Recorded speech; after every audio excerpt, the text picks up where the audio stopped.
Also, okay, so let's see if we can do this. Share. Can you see that? I can indeed, yeah.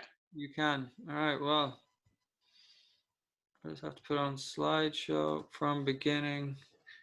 Right, Brian Kavanagh, welcome to the podcast. Thank you very much for agreeing to do a little podcast with me. Thanks, Stephen, for having me. Yeah, it's a podcast with a twist. Not too used to these. Yeah, podcast with a twist. I know, like, I'm trying to stay one step ahead of all these other, media companies now. I see them all doing like, oh, their best 15 from the last 20 years in every county. They're all doing that now. But I was like thinking to myself, if I bring Brian Kavanagh on, and I ask him for his best 20 or his best 15 in Longford for the last 15 years, it's going to be pretty similar to everybody else's, right? It's going to be, you probably have most of the names in there, right? Yeah, a lot of the teams are similar. Yeah, they are a bit similar. A lot of You're on most of them. Congratulations, I have to say, and thoroughly deserved as well. You. Yeah, it's nice, but I suppose it's only people's opinion as well, and I know, so it's it could be looked from different ways. Like, there's lots of players there who, like, there's so many different ways you can pick the team. Like, if you pick everybody having their best game in their lifetime, it'd be a totally different team. Some people are going for consistency, some people are going for longevity. So it's all what angle you're coming from, really, you know. Yeah, exactly. Yeah, but at the same time, I still think that if you weren't on the team, you were definitely an honorable mention on everybody's, and you know what I mean. And actually, to be honest, in the majority of them, and it's just a reflection of your career. And now that we've got the time to reflect, and there is no football going on, it's about all we can do. Yeah. So we've changed the game a little bit. We have made, this is your dream team of players you've played with and against from any club and any county. Now that kind of changes things a lot, you know what I mean? Because you played a lot of games and you probably played a lot of teams too, right? Yeah, played, between club, college, county, interprovincial. Like, there's a lot of different players there that you've come up against and played with. Yeah, so it's a broad spectrum. Oh man, and your games against is going to get very interesting as well, because you have huge experience, National League, Segerson, like you have everything. You've pretty much done everything. You know what I mean? So this should be an interesting team, and I'm sure everybody wants to see and who Brian Kavanagh chose. And to be honest, if you make this team, and I know the team, if you've made this team, you're a complete and utter baller. So congratulations. This team is actually a really nice team to make, to be honest, Cav, because it is, yeah. And I suppose two little things I was putting through my head. One, the players that I've picked have either performed on a team that in a game that I've been involved with, or played on a team against us that I was involved with. I wasn't picking them on reputation. Like, so if there's a guy that I've played in from the opposition, it's because he had an absolute stormer of a game in a game that I was involved in. He stood out above. Yeah, because when I think about this team, like, if someone was to ask me, I'll never forget the game against Tyrone. Remember when we had just beaten Kerry, we had just beaten Westmeath. And then everything was flying, and then I got injured anyway against her on first half, and so I got to watch the game from the sideline. Like, I got to watch the game from the bench, and just two players that I've never seen anything like it. I think it's different when you're playing. Sometimes you don't really see what's going on, but I remember Cormac McAnallen and Stephen O'Neill. Oh, Stephen O'Neill, like, if I was picking this team, he's on it every day of the week. You know what I mean? Yeah. I remember that game. Just class. And they went down to 14 men, like. They did, and like, they just played us. Like, Longford confidence was on such a high after the first two wins, and it was just such a big crowd in Pearse Park, and there was so many. Tyrone, what won the All Ireland the year before, they brought down thousands of people to the game as Yeah. well. Like, Oh, and then we got absolutely pasted. But anyway, we're not talking about that. We're not talking about that. So let's throw it in, Cav. I'm gonna warm up with a few questions. Okay. First question for you is Andrea Pirlo warm up or Graham Canty warm up? anybody who has played with me, Stephen, would know that I'm going to pick Andrea Pirlo every day of the week. For the warm up, you're not a big warm up fan. I thought that. I had a feeling about that. Yeah. Instead of doing the 50 sprints over and back across the field, like, just give me a few footballs and then we kick a few points, and then we'll get stuck into it then. Yeah, exactly. You don't want to waste up too much energy before the ball is thrown in, you know. Yeah, didn't have much to start with, so I didn't want to waste it. Yeah, you always just had enough, Cav. You just had enough, just enough to get by, you know. And then if you were really in the mood when it was really game time, then you had loads, you know. You just conserved it, you know, like Pirlo. Yeah, like Pirlo. You were playing video games before finals, right? So I was.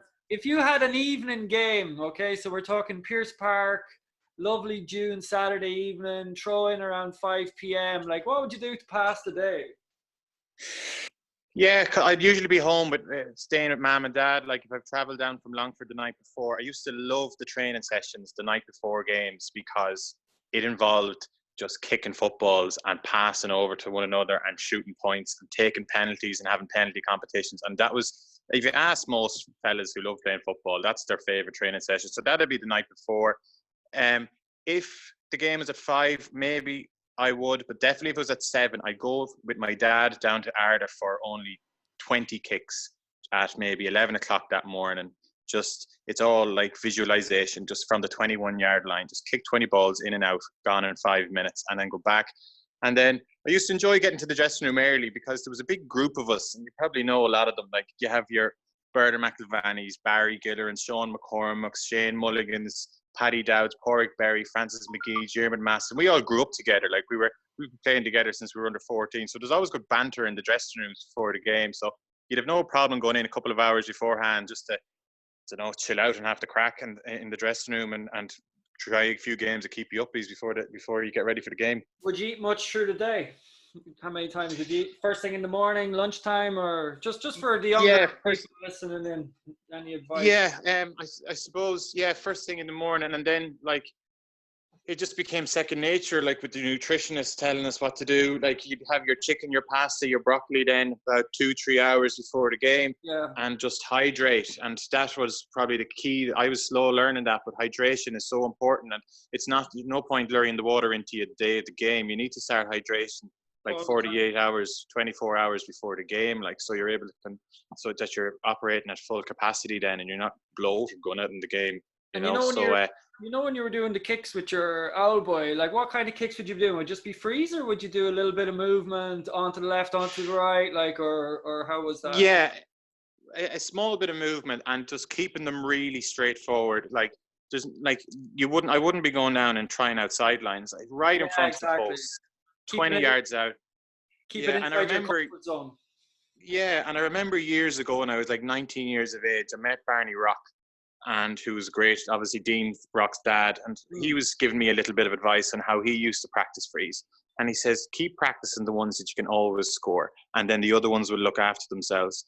And he said, just around the D, just practice those, and then eventually the other will come. But you need to be, if you have a ball on the D, you need to be nearly 100% certain you're going to score it, and then everything else will fall into place. So that was the sort of advice I took in, because when you're leaving the pitch on Saturday morning before a big game in Pearse Park, you've nailed 20 kicks. Even if they're really, really straightforward, you've scored them. You know, you're not doubting yourself. You're at 100% going into the game. You know, you've that little psychological edge. And the key to a good team.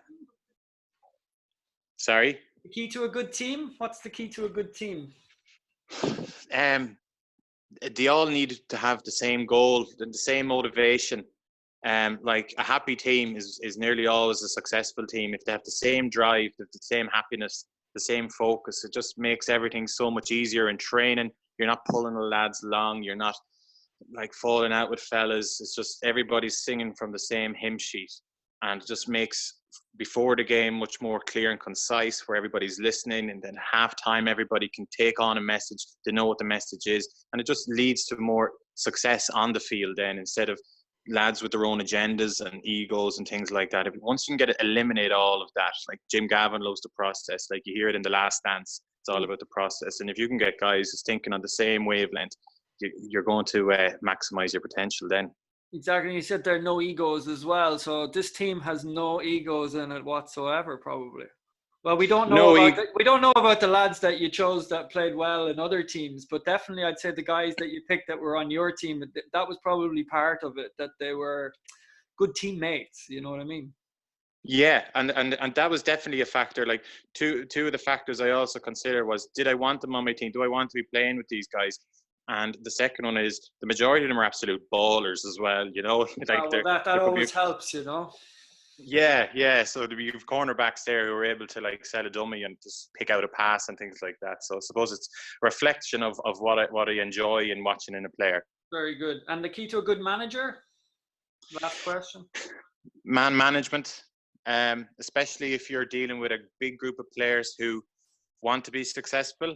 If you've 30 players, 15 that are playing, maybe 5 subs, there's 10 lads, and how do you manage those 10 lads that to keep them motivated, to keep them pushing everybody else, and then hopefully get on the next day and hopefully maybe challenge for a place on the team? Like, I've had so many managers from club the whole way till up to Dennis Connaughton, who was my last manager, Johnny McGee with Crokes, and it's amazing. There's a definite correlation between managers who are good man managers. Some guys need a pat on the back, other guys need a root up the hole. And you just, the man managers who are able to figure that out and figure out what make players tick. Like, again, I'm referring to The Last Dance. You see Phil Jackson, he's able to let Dennis Rodman go off and do his thing for a couple of nights and then come back.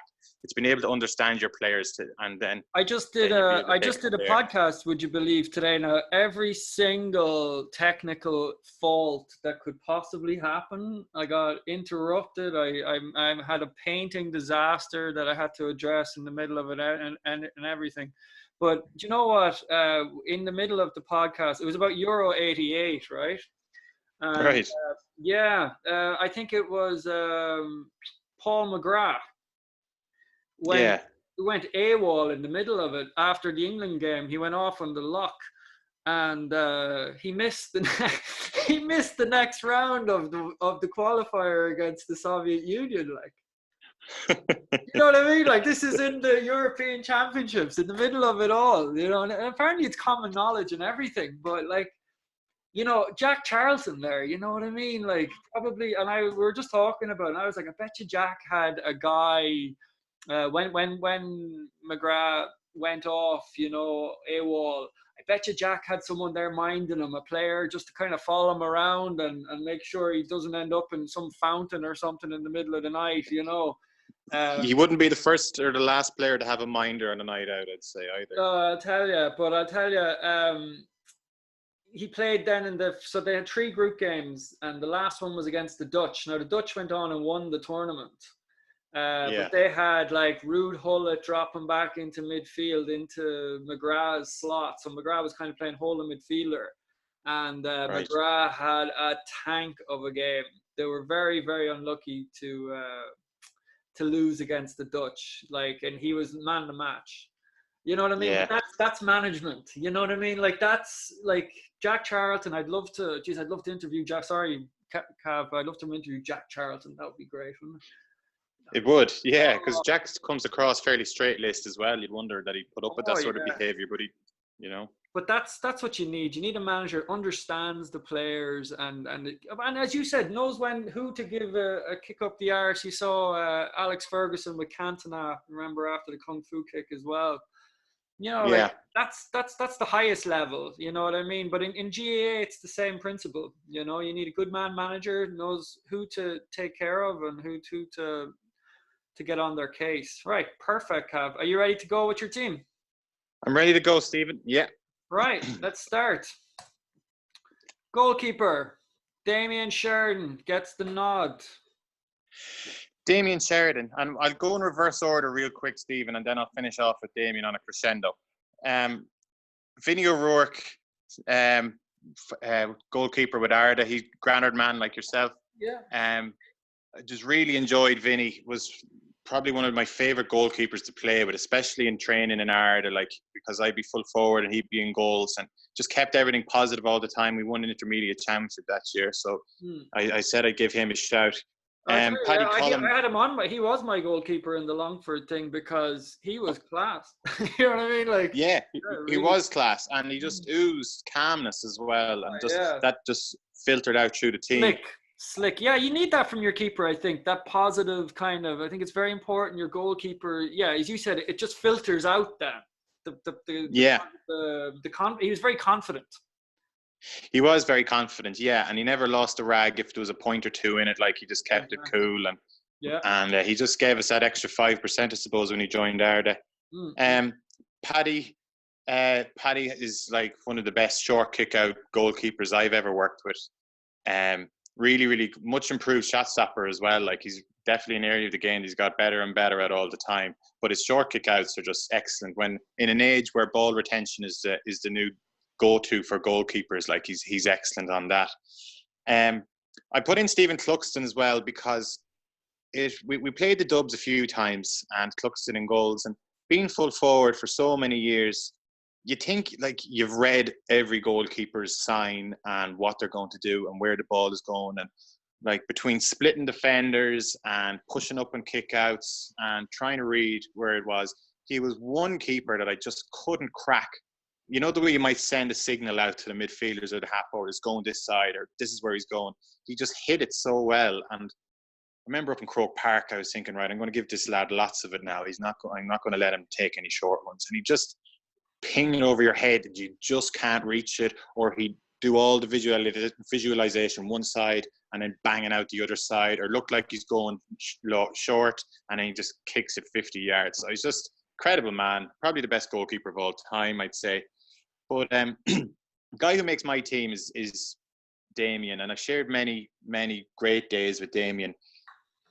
The biggest tribute I can give Damien is, and I'm asking you as well, Stephen, like, have you ever thought of a time where Damien has made a massive blunder under a high ball or with a shot that he should have saved in your career?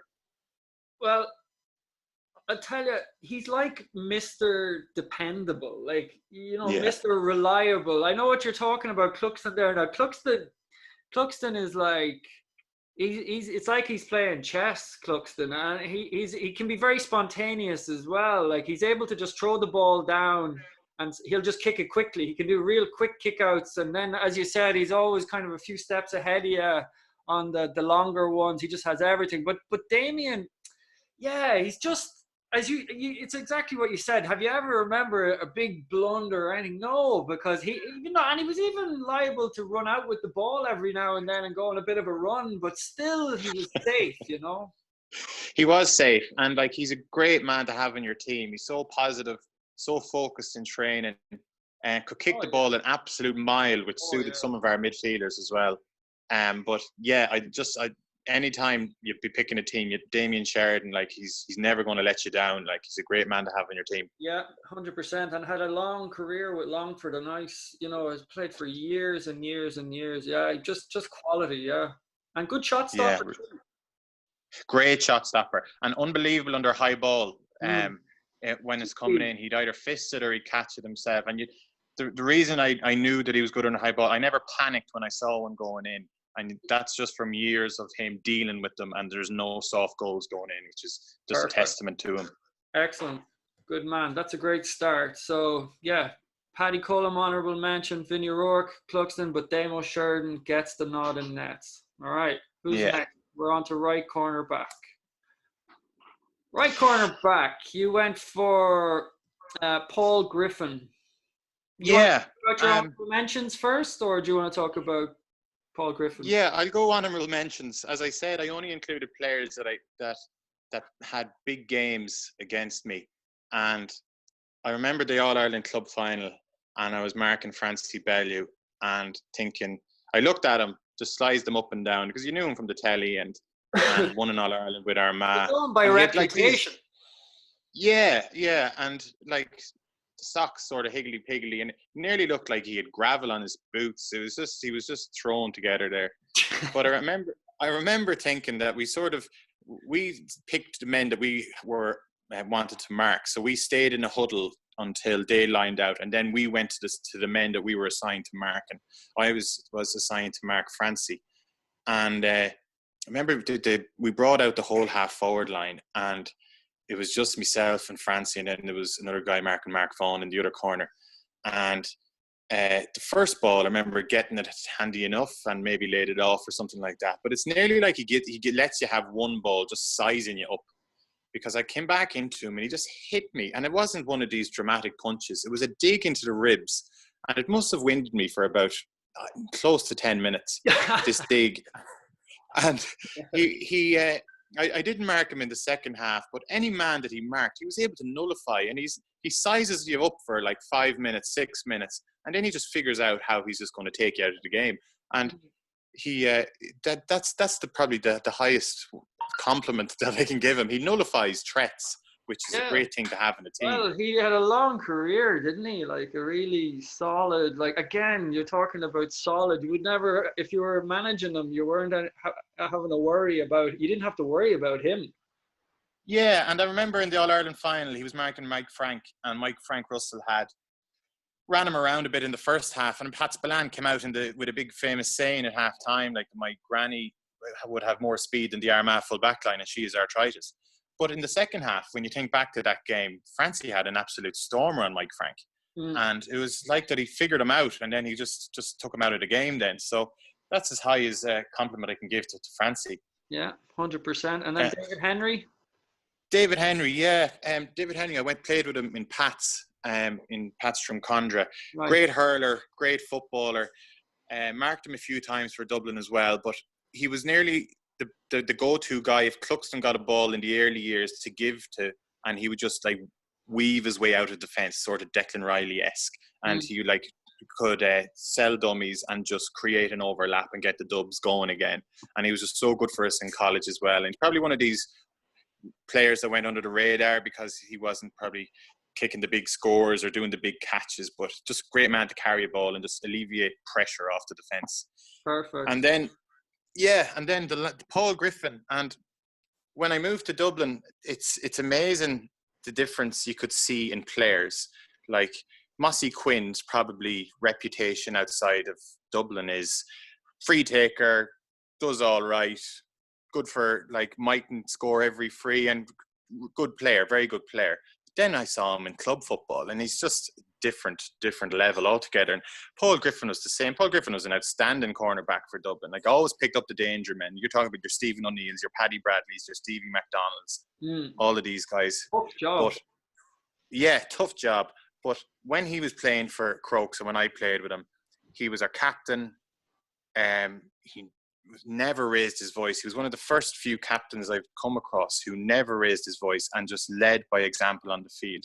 Like, he was averaging 3-4 blocks a game. That was his go-to maneuver. He just got in. He'd leave his own man, double team, and get the block in. Yeah. And that had just lift everybody in the team. And I suppose how high of a regard he's held in Dublin is he did his cruciate when Pat Gilroy took over. And Pat Gilroy kept him in the panel, even though he had his cruciate done.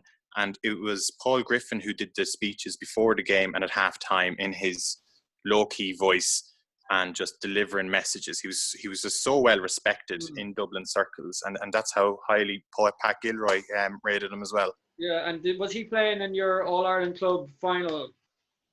Yeah, he was. He was centre back. And again, versatility, cornerback, centre back, any position probably on the field you could probably put him.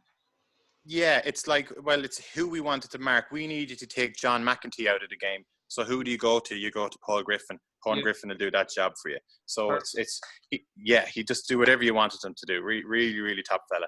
Well, he's in there. All right, let's move on. Fullback.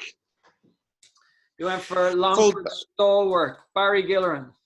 I did.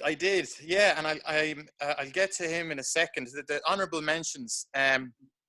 I suppose you know as well, Stephen, like when you're sizing up your opponent, you try and see what advantages have you, and like spending 14, 15 years in the full forward line, either corner forward or full forward, I was always trying to see what advantage have I over this fella? Is it size? Is it a dash over 20 yards? Is it cuteness? Do I keep him close to the goals? Kieran Fitzgerald, I played against him twice. It was the opening of the Kilo pitch was the first time I played against him. And I remember Longford won that game. It was a really sunny day. Dermot Brady actually scored a goal. I think that's why I remember the game, because he hasn't scored since. But I went off the field absolutely deflated because I was marking Kieran Fitzgerald and I did not get a kick on him. He was taller than me. He was stronger than me. He was faster than me. He was able to read the game better than me. I don't think I got a kick. And we were playing the Dubs the following week in Croke Park, and everyone else celebrating Brady's goal, and I was nearly head hung. You were going to retire at 18 years of age. Yeah. So he and then you just look at the career that he's after having since. And what were you playing him in? What was the competition? It was the opening of the Kilo pitch. Oh, right. The new Astro, or not the Astro, the Prunty pitch that they have there. And it was class pitch, and it was a great day for everyone else. They got a kick of the ball. Remember Michael Donlan was playing for Galway. I think I was actually playing in that game. You were, because you came on wearing a white bandana. I'll never forget it, man. I hope you still have it. Yeah. I think I might have come on Donlan.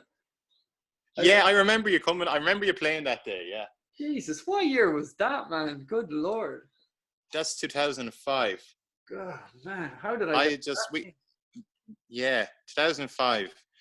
Yeah, and you did come on against the Dubs then. Ah, that's right. Yeah. But was that around the time like Mousy and all that? No. Yeah, it would have been. Yeah. I remember that. Would have been. That was so weird. Yeah. It was weird going up to play the Dubs that time, and it was all. That's right. It was all trouble around in Longford. Just a bad vibe, you know what I mean? Like going up to that game, kind of just hung over. I remember Dom O'Glennon before the game, and it was all like tough. Trevor Glendanian was a good mate as well. Yeah. And you, Kieran Fitzgerald had you totally depressed. Totally depressed. Yeah, Kieran Fitzgerald had me question, was I playing the right sport? Should I just stick to playing piano or something? Yeah. I can't believe I was playing at that game. Yeah, I remember coming on and Donlan. That's so funny. Yeah, I didn't do too well either. I think I retired permanently after that game, man. All right, let's move on. Rory O'Carroll as well is down there. Yeah, Rory is down as well because I look at Rory, what he's done over the years, but he was such a great player for Crokes, and he came on as a 17-year-old for our team, and he came on. I remember we were playing Road in a Leinster club final, and Anton Sullivan was running riot, and they brought on Rory. He was 17 years of age, and he just put on an exhibition. And since then, he's gone from level to level, higher and higher all the time. Oh yeah. And just quality man as well, a man that makes up his own mind. Like moved off to New Zealand, did social work over there, came back, put everything back into the club. County came second. Like just his great thing. His priorities are spot on. You know, he's a great lad all around. Yeah, and then I went for Barry, and I've been through, and Barry's been through a lot between the ups and the downs of football, and we've soldiered together from minor to under 21 together, and the tough jobs that Barry's been given over the years, and they're thankless jobs. You go out and play in Westmeath, he has to mark Dennis Lennon. You're going out to play Wexford, he has to mark Matty Ford. If you're going out to play Laois, he could be on Munley, he could be on someone else, Donny Brennan. He always had to pick up the danger men. If you're playing Tyrone, he could be marking Sean Kavanagh for a few minutes. And going and what my tough. Yeah, full forwards are always tough, and he dealt with he had so many good games for Longford, like so many good games, and people remember the tough time that Donaghy gave to him in 2006, and I was never happier for a man, even though we lost, was 2009 when we had to play Kerry again, and he had an absolute stormer on Donaghy, and it took 3 years to have redemption, but he did, and he just went from strength to strength after that, like, and got had great success with his club at Slashers as well. But He was got very just comfortable, didn't he? He got when he by the time the career was just coming to the end, he was just this, like, you know, he had established himself so well. Like, he was just a stalwart. You know what I mean? He was nearly the first name on your team sheet for Longford. Boom, Barry Giller, fullback. You know what I mean? He just really filled the jersey out.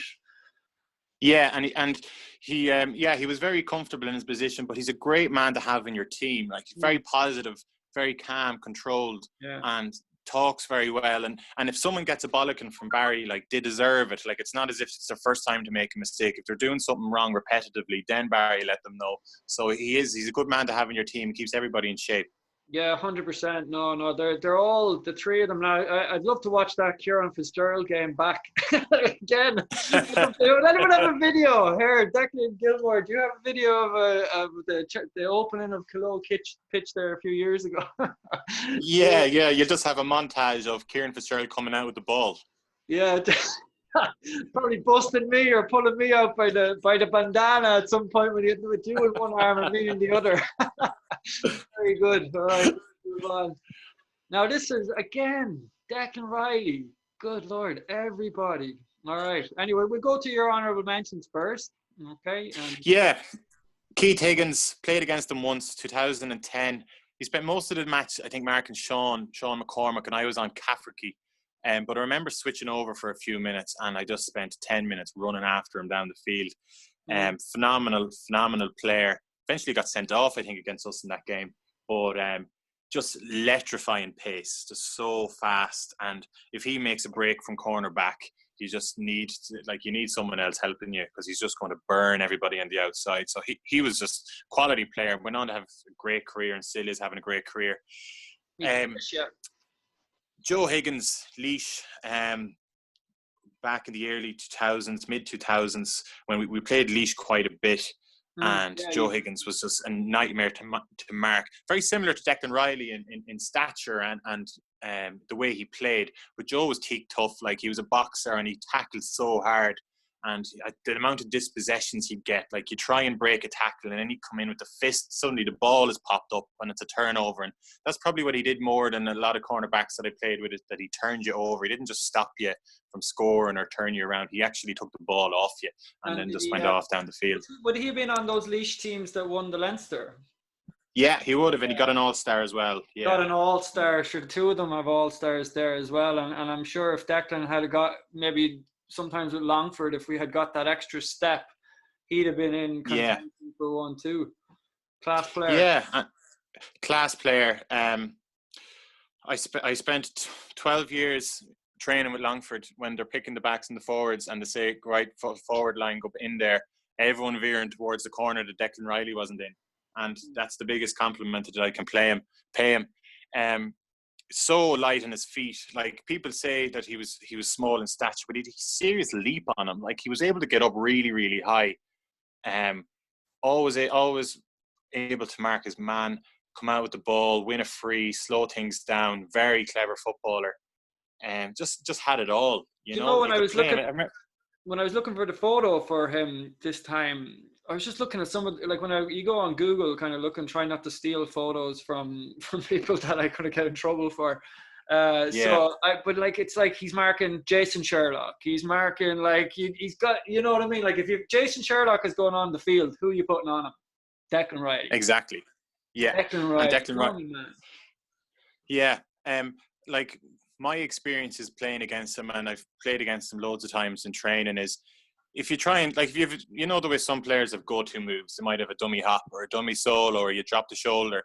Like, Declan just lets you do all that, and he lets you do all the tricks that you want to do, but he's just waiting for you at the end then, you know, so you might as well just cut out the dummy and just let him block you, you know. His balance is so good, you know what I mean? He just never looked off balance, you know. You're not going to dummy him, because he's just not going to fall for it. Like, that's the way. And he was always able to maintain the right distance away from you. He wasn't close enough to you that you can sort of grab him and try and get around him, and he wasn't far enough away from you that you get your shot away. He was very good at judging that distance, and then it made you to decide, well, what do I do here? And he just made players just hesitate and probably just ship the ball off to somebody else, and then that's his job done. And, playing as a defender myself, like, I'll tell you probably a thing you might not see so much with him is, like, when you have the ball as a defender, you're coming out and you might be locked up, two, three lads coming to close you down. He was a great man to get free, to get into some space, and you could get out of trouble. He's a brilliant man to, like, I think his awareness of positional awareness when Longford had the ball. You know what I mean? He's always in space. You'll always see him. He won't go following the ball. He'll pull out to the other wing. He's very, very, very clever footballer in that way as well, Like if Damien or Barry were looking for an outlet, if they're after coming out with the ball, he'd always make himself available. Yeah. And like, how often would he give the ball away? True. And how often would he not take even the right option? Like, he'd always size it up. And he's one of these guys, and I suppose it's a secret in the full forward line. There's certain players that you'll run for and there's certain players that you won't. But if you see Declan Riley, Declan Riley coming up the field, he's going to give in a good ball, and you're just going to try and get yourself free so he can kick it in. Exactly. Perfect. So let's move on. Great. Yeah. Right wing back, Shane Mulligan. The Mulligan. Shane Mulligan.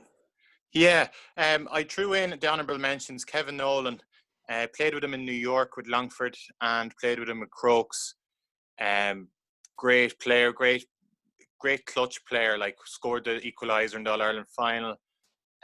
Great player for Longford in New York as well, like won a championship for us, such a stalwart as centre half back. I put in Tomás O'Shea because I've only played against him twice. I just couldn't get over the size of the man and the power of him at wing back. He hit me a shoulder down in Killarney, and I was just winded again after it. They're all winded me between him and Francie Bellew. And Fitzgerald. And Fitzgerald, getting tough time for these backs. And he was just a class player against us. Some man, as you were saying about Declan Riley, to demand the ball from the backs and then just take off and just go by everybody and get the whole thing going, or maybe kick it into Donaghy or whatever he does best. Exactly. But then I went for Shane Mulligan. Played with Shane since I was under 14. I know both sides of Shane. I know what it's like to play with him. I know what it's like to play against him, as many people will testify. And he's definitely a player that you want to have on your team. I've never actually played with Shane Mulligan. Would you believe that? I don't think so. We never were on the same team. He was always a year behind me, or two. Yeah, I think 1 year behind me, because the year they won the Leinster, you were on that as well, won the Leinster. Weren't you on that team? You were. No, I came on after that. The year they won that, that was the year before me. But I played against him a lot of times. Yeah, he's tough.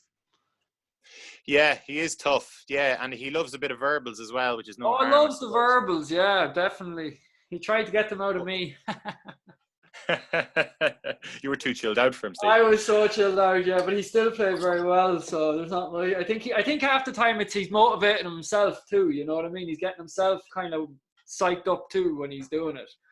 But and there are certain players who love physical confrontation and love a physical battle and rise to the challenge, and he's definitely one of them. And I just used to get inspiration from playing with Shane, because he was a great man to get the whole team going and like lift the crowd. He'd come out with a ball and he'd just drive and head down, or he'd do a big tackle, or he'd do a mad run up the field and he'd fist it off to someone. And I used to get inspiration from him, and there was only a few players that I used to get inspiration from, but he was definitely one of them, where I just, even talking to him at half time, he'd know what to say to you to get you going or to keep things going. And he was just a great man to have around the dressing room. And it's no surprise that the likes of him are part of the Mulligan team, and captain of Mulligan team, probably one of the most successful teams now ever in Longford. It's just that the way he leads from the front, and he just brings everybody with him, and he'd be a great man to have in any team. Very consistent. Yeah, and knew his role as well. Like, he was very fit. He was a great man to carry a ball. But then he knew then if there's a man in a better position, he's just going to pop it off. Or if a midfielder's after going through, he'll leave his man and sacrifice his own man getting a score to cover someone else. So he always did his job really well. Yeah, he's like if you're picking a wing back, you know what I mean? The physique and everything. He just had that. He looked like a wing back. He did. He looked like a wing Or back. He centre played like back. a wing. My centre back more at the end of his career, but when he was in his like mid-20s, kind of just looked like just this perfect wing back because he's able to get down. Do you know what I always found marking him? So I'd actually be marking him. I'd be usually on the 40, or I'd be maybe wing forward. Not usually on the 40 actually, because near the end of his career, near the end of my career, and later in his, he was kind of more centre back for, especially for Molyneux. And he Yeah, like he got a he's a great man to nick up and get a point. he is. Yeah, Yeah, yeah, he'd get he on the is. scoreboard like and not only a point. I marked him in Granard and he nearly got a fecking goal off me. The ball was about a whisker away from his fingertip just to touch in a goal too. You know what I mean? And that Yeah, kind of yeah, threat from centre back, like it's important. yeah, yeah. He definitely was able to shoot, and definitely wasn't shy about shooting either. So, Hmm. but no, a great man to get up the field, and even to lend support. Like if you win a ball, he's always a runner off the shoulder, and that Yeah, was always a great outlet to have. Because if Paul Barden's running through and there's two lads hanging off him, 2 seconds later Shane Mulligan's running through, and you can pop it to him, and then other things can happen. yeah, 100%. Right, we'll move on. Yeah, Centre half back, Cian O'Sullivan. yeah. So we'll start The with honourable mentions. the honourable mentions. Yeah, Yeah, like Diarmid, like probably one of the best centre backs ever to play with Longford. Just oozed calmness as well, similar to Barry. Played with him all the way up from under 14. Had some great games with him. Really teak tough. If the hit had to be made, like Diarmid would never shy away from hitting it. And for sure. 2-footed as well, same as Shane. Great man to get up and get a point, right or left foot, Mm. which added another dimension. So yeah, really quality player. Like always tough to mark in training. Like you definitely know you were in a battle by the end of that, Yeah. and you a fella that you'd want in your team. Conor Gormley, played against him once or twice I think. I just couldn't get over his ability to read a game. He sat in front when we played Tyrone in 2011. He sat in front of myself and Sean inside, and just swept up everything. And he just made a career out of it. And great man to double up on a player as well and get them turned over. And Mm. I was just in awe of his ability to read a game that day. And I remember playing him Strong boy against him up. too. It's very strong, yeah. And like when those sort of lads are getting on the ball and coming out with it, like Yeah. they're very rarely going to be turned over and dispossessed. Just very, very strong in that sense. And I went for Cian in the end.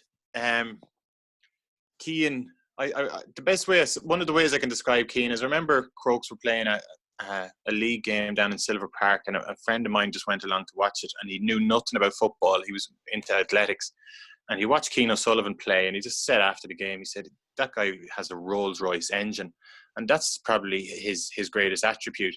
He just covers so much ground so easily that if you had the likes of Shane Mulligan one side of him, or if you had Diarmid Masterson alongside him, or Declan Riley, if those guys go up the field, Cian has the ability to cover his man, but also cover other people's men as well. He was able to cover ground so easily, and he just went on to prove that with the Dubs then as well. He was probably one of the first names in the team sheet there around 13, 14, 15, 16, where he was All the just way through, I hoovering up think. all in front of it. Anytime, Yeah, yeah, like any, I think again, you're going a lot with like guys. Everyone that you chose so far, very reliable players. Like I don't ever remember him having a game where you're like, oh, Cian O'Sullivan had a shocker today. No, it's always like Cian O'Sullivan was marking one of the best players in the country, and your man did bugger all. And Cian O'Sullivan was solid, and he actually played pretty well. He snuck up for a point. You know what I mean? Like he's just one of these players yeah. who always does the job. Always.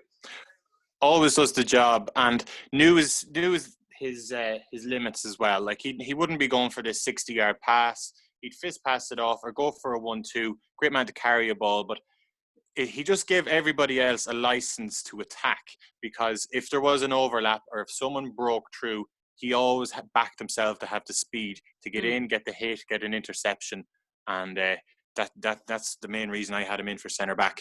Right. Yeah, no, it's a very good choice. Very good call. He's a lot of All-Irelands now under his belt now. He probably not even near retiring. He's probably as fit as a fiddle. probably go for another Yeah. 5 years at club level, I'd say, will he? Yeah, he probably will. He suffers a lot with his hamstrings at the moment, but All right. yeah, but they definitely is. I think he's 7 All Irelands now with Dublin. They're losing count at this stage. I'd have gone after the first, and that'd be the end of me. I'd be like Paul McGrath after the Ireland-England game. With a minder. I need a minder for the next 6 All-Irelands. Right, let's carry on. All right, left half back for Mickey Quinn. Yeah, I went for Mickey. Honourable mentions, Philip Jordan, played against him twice. And just amazing footballer. He had an absolute stormer against us when Tyrone played Longford in Pearse Park. Just one of the best exhibitions of wing-back play I've ever seen. Him and Peter Hart up the left-hand side. I just remember it so vividly. They just destroyed us. Just quality player. The other guy, Queeving King, he mightn't be as well known. I wouldn't be too familiar with him now. Yeah, Queeving played full-back for Meath, wing-back for Meath for about 8-9 years. I went to college with him. Absolute graceful footballer as well. 6'2", both feet, covered a lot of ground. Probably didn't get the recognition he deserved because Meath weren't demanding the headlines as they were before that. They were probably on the way down, and him and Stephen Bray were probably the 2 best players for Meath, and they struggle to win anything. I think the snuck of Leinster. Remember they robbed Loud in 2010. Oh, that's was right. it when Joe Sheridan rolled the ball over the line? Yeah, so Queeving would have been one of the main men for me that day. Yeah, and quality player. But I went for Mickey, and look, Mickey is one of the best players ever to play for Longford. Like you've met him, and lots of people know him well. His attitude is absolutely first class. Such a positive person. Just wants the team to do well. Just an absolute winner. I remember when he came into the panel first, coming home from Australia, and Glenn Ryan had us doing unbelievable running. it was borderline torturous. Remember Sean? I heard Sean saying the other day, we did 14 400s one night for training in Slashers on the top pitch in the middle of November. Who was he talking to about that? I think it was David Barden. That was good chat, wasn't it? Yeah. I enjoyed that.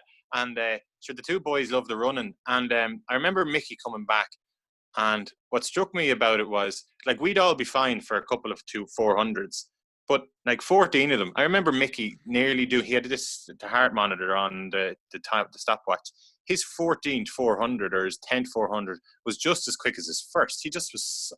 it just shows you the level that players got to when they went over to the EFL. The fitness of them was just outrageous. Yeah. But he was a huge addition to us from 2012. Got nominated for an All-Star. Played centre back under Glenn, but just was an absolute leader in the field. And another guy who loved, no more than Shane, loved a bit of physical contact and taking on a man, and just a joy. And he'd make, if he was in any other county as well, he'd make their team, you know. Oh, sure. He's a real baller too. Like, sure, he used to play soccer in Dublin for Bows. Because when I was teaching in Mel's, I had Mickey for class, you know, Leaving Cert. He was in Leaving Cert, or just coming out of Leaving Cert, or just going in to do his Leaving. Maybe the year before that, and he was going up to Dublin to play the soccer. You know, I always say about him, yeah, he's got that, like, he's got that bit of swag about him too, you know. He's a proper baller, you know. Yeah, and I'll always be thankful for Glenn Ryan for sticking him in the half-back line when he came home from Australia as well, instead of moving him up to the forwards. Yeah. So we had someone to... some good man to give a ball in then, you know, which was great for us. Oh, he can ping it. He can absolutely ping it. So Mickey Quinn is in there, left back. Very good. Left back. Excellent. Centre midfield, and El Capitano. The man. Yes. He's a cult hero in Longford, this man, Liam Keenan. Yeah, absolute hero. Like the mentions with David Hanafy, when I started watching football when I was 9 or 10, started going, the Gales were going well, and it would just seem like such a simple game. David Hanafy would win the ball in the middle of the field, kick it into Podgy Davis, and then the ball went over the bar. and then just repeat that about 15 times, and then The Gaels won everything. yeah, and then they won 3 in a row. But he was so graceful. That's what I loved about him. Like his hang time in the air was serious, and he just looked at so easy. And that's what I always admire in a footballer, a guy who just makes it look easy. And he always made it look easy, and just so graceful, and just the twists and the turns. And I was so happy when he made a county comeback in 2007, and he played centre back for us, and he was really, really good. But it was just I was just honoured to be able to play in the same team as him, like, because he's a quality player. Oh yeah. I went then Darren McGee again. He was probably like on and off on the Dublin team, but then you just see the club scene, and he's just a different animal. He was Parnell Park is such a tight pitch, suited player, big dominant player like Darren, and he's won so many. I think he's won 5 championships with Crokes, and has he just dominated. Yeah, 5. Yeah, and he just dominated club game after club game, and knew his limitations as well. Slip it off to the lads who were able to kick it and let them do the rest. Like, was just a powerhouse down the middle. But I had to go for me. Yes, but I had to go for my captain, Liam Keenan. Like, growing up in Ardagh, like, Liam was the player that I looked up to. Like, he was midfield for the county. I remember going to the Burn Cup final. This has been in all of them. I remember my very first game for Ardagh. We were playing Clongish in 2003. And he was marking end of Barden, and I come on as a 17-year-old maybe. And it was a very tight game. And I remember himself and Enda just shouldering each other in the middle of the field before kick out has been taken. And I'm like a little slip of a lad, probably 11 and a half stone or something, thinking, oh, I'm going to get killed out here. But just he was just a great man to play with. All the way up for the years that I played with Ardagh, like winning the intermediate championship with him. He's just such a passionate man, gave absolutely everything for Longford, for Ardagh. Like, he had marked the battles he used to have with big Seamus O'Neill from Roscommon sticking me head, and Darragh O'Shea, and he was just a man mountain. And I really enjoyed him when he was in selector with Longford as well, and it just shows you the respect that he had, that he was probably one of the most respected selectors that we've ever had. And then when he went into management, winning a championship with Ardagh as well, like, just an all-round great footballing man to have, and to have in a team. And that's the reason I had captain, because he was just so well respected by everybody. Yeah, he was a midfielder on the Longford team that I was on. Like, him and David Hannafy, actually, that's pair of them. That was like some midfield, man. That was just and actually Fintan Coyle got in there with him sometimes as well. Actually, Fintan was a good player, but he was, yeah. Pino was actually, David Hannafy played on the team that I was on. Often played centre back for that team, and actually Coyler and Liam were the 2 midfielders a lot. But Liam, just great man, catch a ball when you need it. You know what I mean? And like, yeah, and a good bowler as well. Hero. Oh, he's an absolute cult. Himself and Niler, absolute cult heroes. Like, the crowd love it when Keno's in the mix.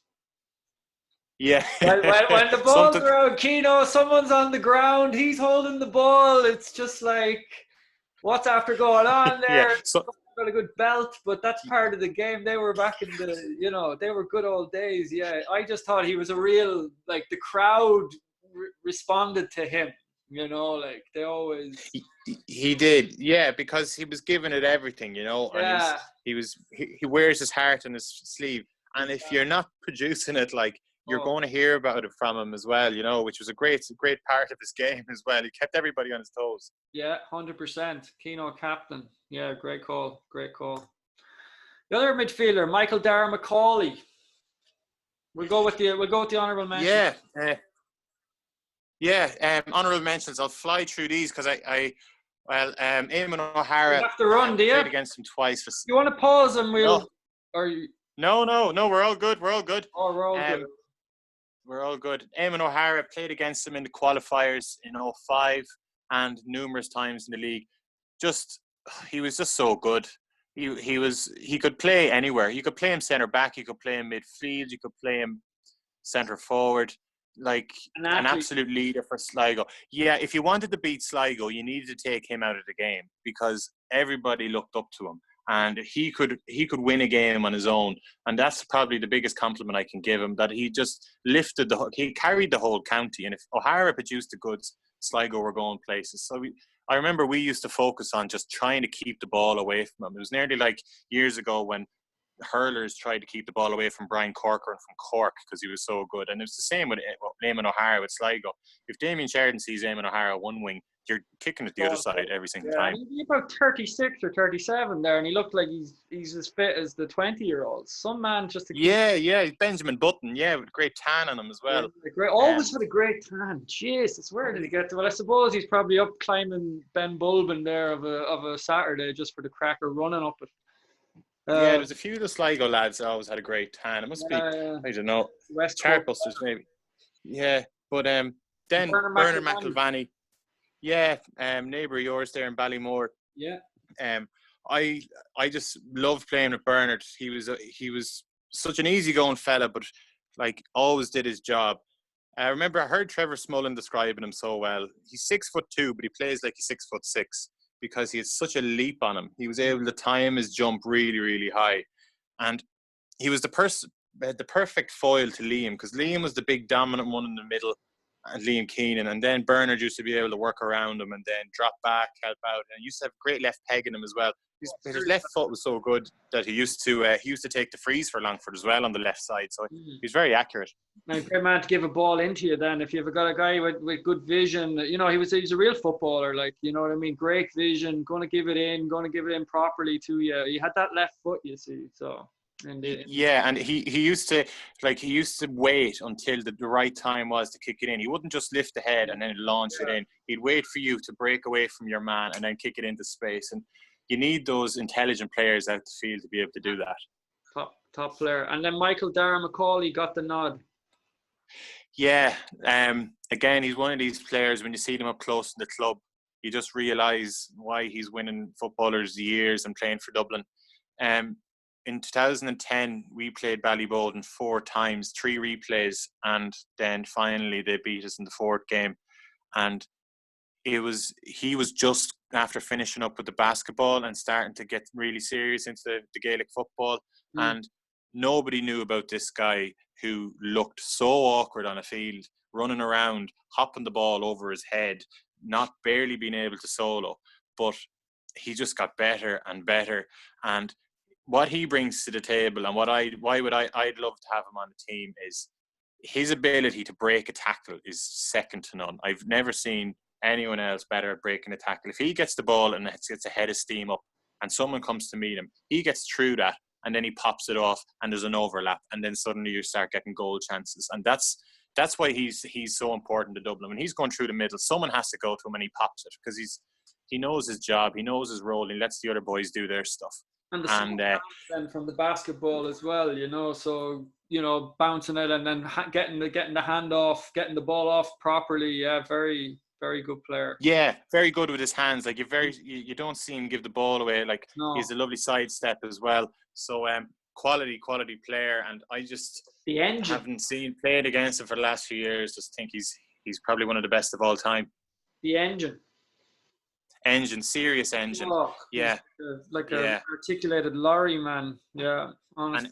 An excellent tackler as well. Yeah, like great man to get a turnover. Yeah. Michael Dara McCauley. 100% agree with you there. All right. Yeah. I think it's a great photo of Dowdy, isn't it? That sums up Paddy there. Yeah. I thought he's the coolest cat in town. It's like he's like chatting up the ball or something there, isn't it? Yeah, you talking to me. Yeah. Right, we'll talk about the honourable mentions first, and then we'll get on to the... Yeah. Diarmuid Connolly battled against Vincent's many years. Just when he wants to, he's one of these guys that definitely has an on and off switch. When he wants to, he's just so hard to play against. He can... If he decides to take it in his own head, he'll drop into his own half-back line and just go by everybody and just stick it over the bar. He's so big and he's so powerful. There's actually a little YouTube clip. He scored a goal against St. Sylvester's, where he just dropped, and they were playing blanket defence, and he did 2-1-2s with lads, and then he volleyed it into the back of the net. It's just an outrageous piece of skill, and then he just doesn't touch the ball for the next 10 minutes. He's one of these maverick players. Yeah, he's pretty maverick, all right. He's about as maverick. I don't know if he's as maverick as the guy you went for, though. To be honest. No, true. I think Connolly is an enigma. You know what I mean? He's like, oh God, what you gonna get? Is he gonna deck someone? Is he gonna just pull this moment of magic? But you just can't deny the talent with him. It's just brilliant to watch when he decides to show off a little bit. You know? Yeah. And he always backs himself as well. Even if things aren't going his way, he's still going to. And I remember he came on in last year's All Ireland in the replay, and Dublin were like up by 2 points or something, and the key to winning the game was to hold on to the ball and then Connolly comes on and starts these outrageous outside of the boot passes. And he gave in a ball into, I think, who was it? Kilkenny, was it? Oh my God! So now he ended up giving away 2 or 3 cat passes after that, but only he cares, and only he would do it. Like, you have to respect just bravado. Yeah. It's just got cojones, man, you know. Right, I know. Podgy Berry. Podgy Berry, like, my fondest memories of Podgy were someone could say Liam, Bernard McIlvany, Shane Mulligan kick in the ball, win it in front, and then Podgy is coming at 100 miles an hour, and you just pop it to him, and he either gets a goal or he gets a point. There was a few from 2006, 2007, 2008. He was just outrageous for Longford, like, so good, and like a great example for younger people as well. How he just burnt himself out until 55 minutes into the game, and you bring on someone else. But he absolutely gave you everything in the tank, and he's probably another cult hero at the time as well. That he worked so hard. He kind of still is. I don't know if he's still playing. I don't know. I haven't really been playing haven't played against him for a while, but he's still. Yeah, I saw him in the county final last year. Yeah, well, there you go. Like, if he was on the pitch, you'd be wary. You'd be wondering what's he going to pull out of the hat, you know. And he came on against Mullinachta, and in the drawn game. Yeah. And he did very well when he came on. He won a lot of ball, probably as much ball as everybody else did win before that. Yeah. And no, he still has that little bit of an X factor. Quality. Loved playing. Loved when he was number 12 and I was number 15, because any ball that came in, you knew Podgy was coming with you. Yeah. You know, which is great. Perfect. Cool. And then you went for Paddy Dowd. Yeah. If anybody ever gets their hands on the Longford versus Mayo game in 2010 and just have a look at Paddy Dowd's performance in it, he just was unbelievable. I don't know if people actually... Longford Mayo 2010. Longford and Mayo 2010. Because I remember a few people talking. I think that in the GA archives or what? Longford GA need to be putting up some of those videos. Yeah, I remember Peter Foy was telling me that I think Declan Gilmore has like a big stash of them stashed away somewhere. Oh, okay. So so that could be an option. Just that if you ever get your hands on that, Paddy was just amazing. He was the difference between the two teams.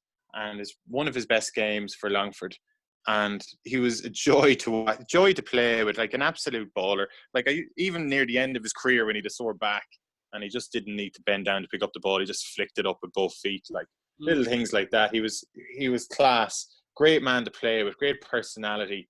Carry the ball, catch the ball, kick a score, kick a 45, get the work in, tackle. Light on his feet for a kind of big dude too, because he's a big lad too. You stand beside him like he's big, you know, but he's very nimble and agile, you know what I mean?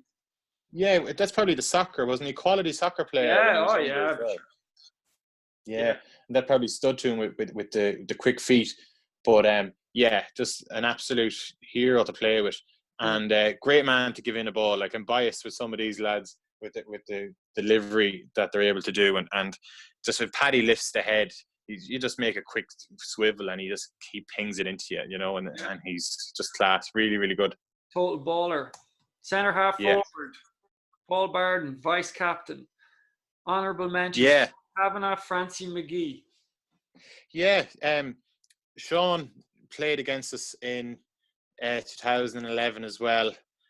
I remember one of our players falling. Remember, no, that dummy he has the shuffle, Yeah, and then he yeah. drops the shoulder. It's a great dummy when everyone knows you have it and you still get away with it. But yeah, he was class that day. Just I just remember him. His first 8 steps were just outrageous. Now he probably doesn't take a hop or a solo till about the 6th. He just gets away from everybody, and that gets him the space to get, because he's a big man. He needs a bit of space to operate. So he used to just burst out and then hop and then another 6 steps and then a solo, and he does what he has to do then. Yeah, So I said it. For the size of him, like he could score. Yeah, really good at scoring. Yeah, and we had a massive game. I remember 2008 All Ireland when he came out from full forward. He wasn't getting on much ball and just started pinging balls 3 or 4 over the bar from nearly just inside the 45. Yeah, he's a quality striker of the ball. Yeah. The other 2 were lads that I played with a lot. Francis and Paul. There's one thing. Well, there's many things that they have in common. One thing that I've noticed in common that they have in common that very, very few players have, is when you make a run, you know the way you might be diagonal left, diagonal right, you're pointing left, you're pointing right, and then the ball comes in and you've changed your direction and it kicks straight to the fullback or it's kicked straight to the cornerback and they come up out with the ball and you look like a clown inside the full forward line because you've changed your direction at the last second. Everybody's been through that. These 2 boys make absolute heroes out of people playing inside, because Francis and Paul are 2 lads that you can change direction at the very last second and they'll always see it. They'll catch that. Yeah. I know what you're saying. I know you make 2 or 3 runs, you're just waiting for the last one, and they're just able to hold the pass that little extra second just to make sure. I know exactly what you're talking about. Yeah. It's amazing to play with, Stephen, because if you're trying to shake a man and you make a little dart left, a little dart right, and then at the very last second change, and they see it. Francis used to have a little hop that he'd look up, and at the very last second, if you change, he did a tiny hop and a kick, where Paul would just wait, and then kick it in. And it made, you're only as good as the ball comes in as it into you in the full forward line. And like other lads that would attest, like the likes of Jamesy and Sean and Podgy and these boys that played with them, like they just made heroes out of other lads, and other lads were able to clock up scores because they were able to just see because Paul, who I picked, he changed his game. I remember going to see 2000, the O'Byrne Cup, the atmosphere when Paul got the ball. I remember against Offaly, they played Offaly and then they played Dublin, and I went to extra time, and I was 14 years of age, just absolutely idolising Paul Barden. I never saw those. I've missed those games. Because I have a feeling what you're going to say is that he was kind of playing more like a winger or something, and he was up and down the line. Was it, or? Yeah, he just get the ball and he just take on 4 lads and beat them all with pace and skill, and then just kick it over the bar. Yeah, and the greatest point I've ever seen him score, and it's the only time I've ever seen a Longford player get nearly an ovation for a point. It was against Derry in 2001. I'd be very impressed now if anyone remembers this. He got the ball in his own full back line and he ran the whole length of the field. Was it down? No, it was down. Sorry. Yes, dude. I mentioned it. I mentioned it somewhere in one of my things. I definitely mentioned that point. Yeah, because do you know how remember that point? I saw it. No, I saw it going. I was on the bus, right? I had just been called into the squad by Dennis Connaughton.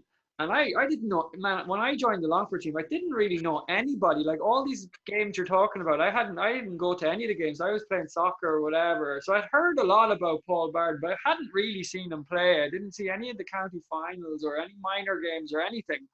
And then we were on the bus going to the game, and Dennis Connaughton had compiled this kind of motivational video of past scores or whatever, and I wasn't really paying any attention to it.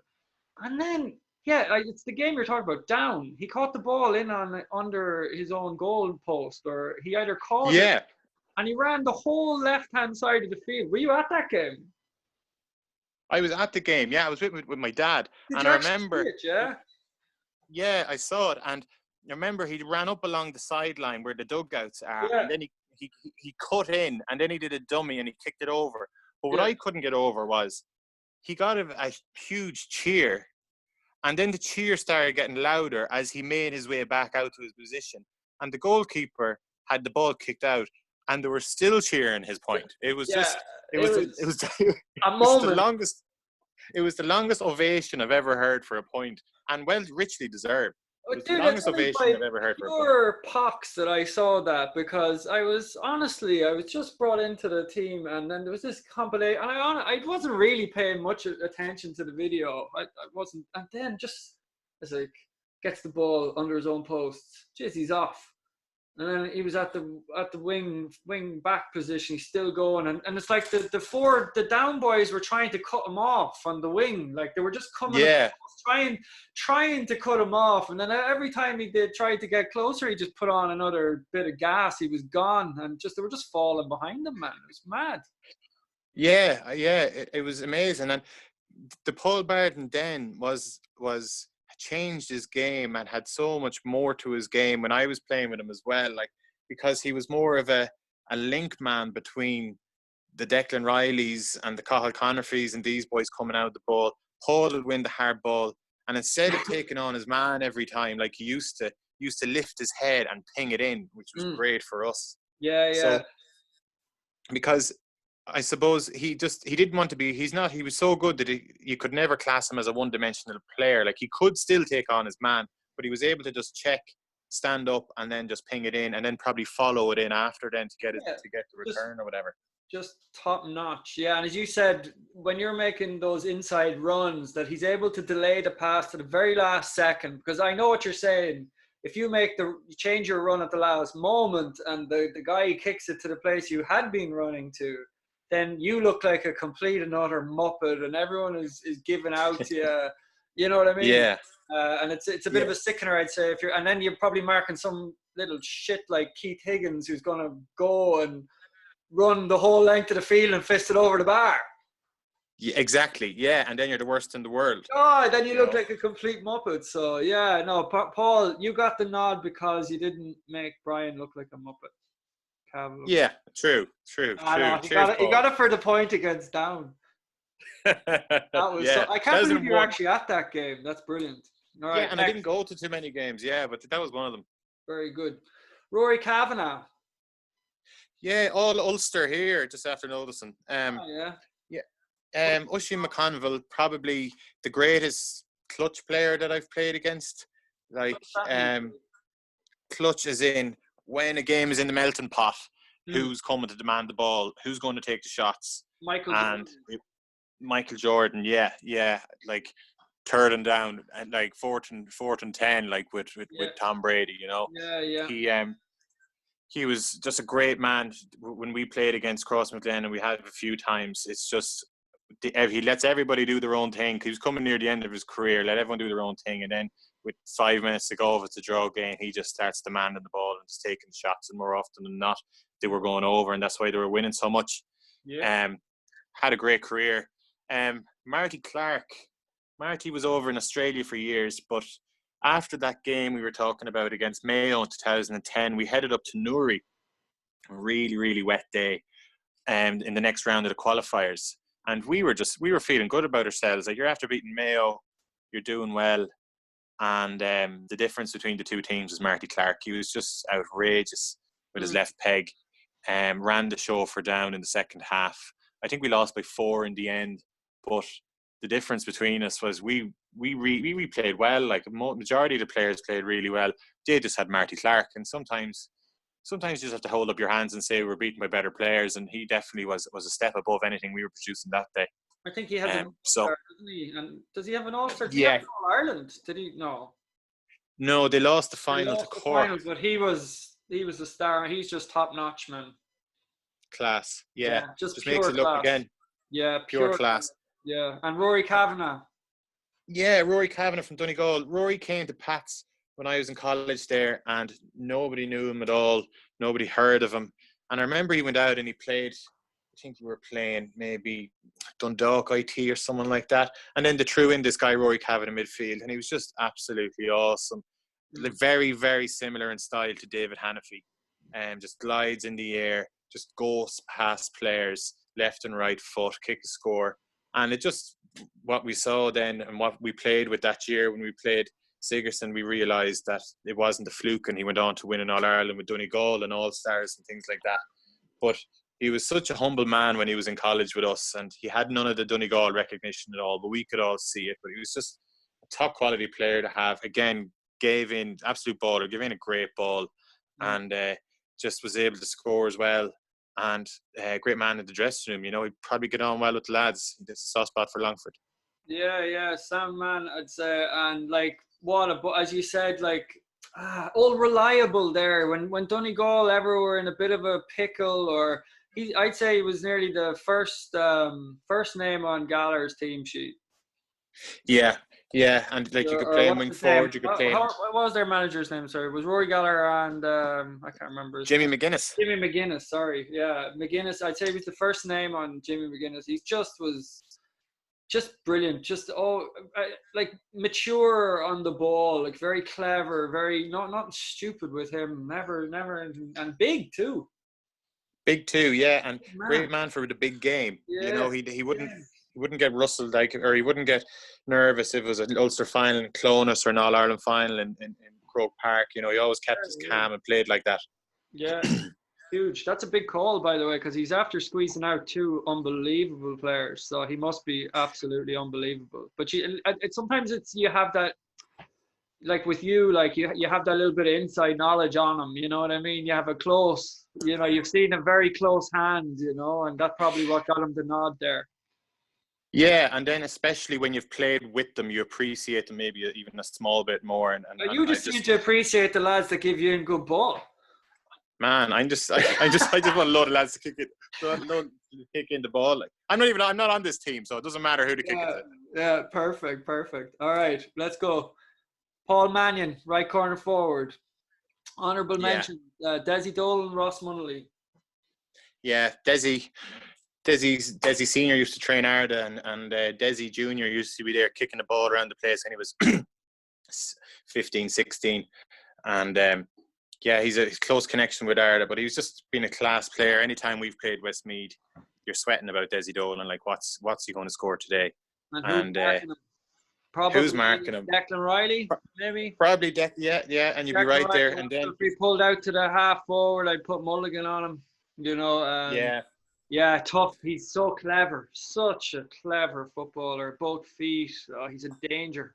Pure danger. Yeah, and if the shot isn't on, like, he's a great man to see a little true pass or an inside pass. Yeah. And like we played against him with Gary Castle as well, and just he ran the show. And I know that he had a few good games against Cologne for Gary Castle as well. But just the career that he's had, like he started when 1999, 2000, winning under 21 All-Irelands, and then he went the whole way up to a couple of years ago. Just class footballer. Yeah. And again, like Paul, adjusted his game. He wasn't this like Desi when he was 19, 20 was the lightning fast fella who just went on the outside, but then he just changed and he became very crafty and well able to get a score. Very crafty. A lot of game savvy. You know what I mean? And great man for freeze as well. Cool. Yeah. Ice cool veins. Yeah.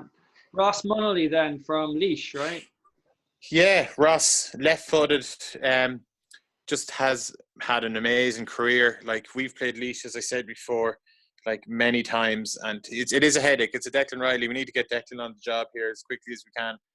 But then you have other lads to worry about. But Ross was always the number one that we were worried about when we were playing Laois.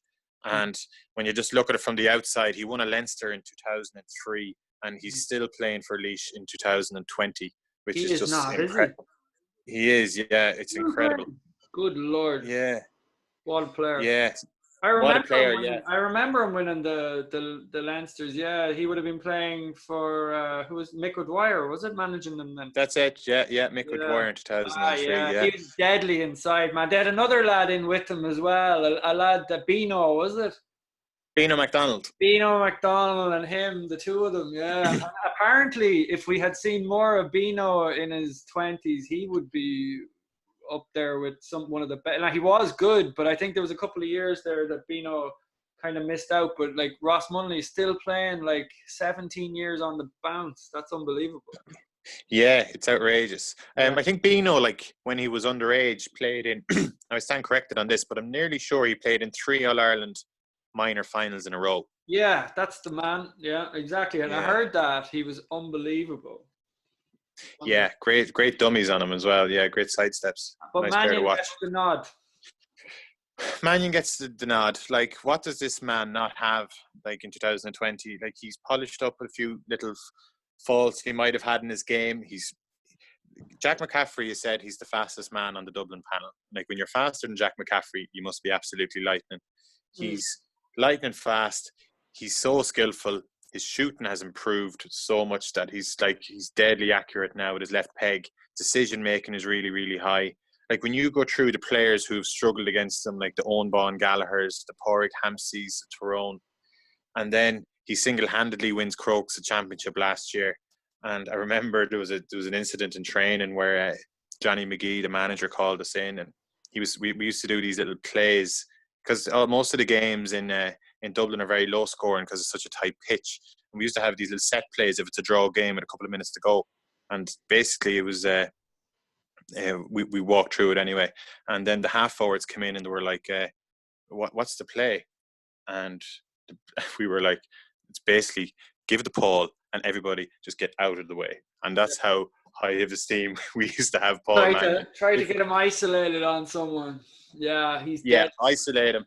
Like you're not how are you going to stop him? He's faster than you. He's probably stronger than you. He's more skillful than you. He can turn on a sixpence. That's where what I think I admire the most about him. He again, he's a bit like Connolly. Like he's got Connolly's skill sets. You know what I mean? Like he's flicking the ball up. He's he's got a bit of soccer about him or something. I think he's just Played underage for Ireland. Yeah, in the soccer. That doesn't surprise me. Like I just see a guy there. He's just very, very quick decision making in tight spaces. He chooses the right shot. He can go right. He can go left. And one thing that really impressed me I think he took a break, right? He went off traveling or something for a He went to China. Yeah. Yeah, I think that was a great move at a time when he wasn't really doing too much. Like he was okay. He was on a couple of All Ireland winning teams. Like he was on the team and he was doing a bit.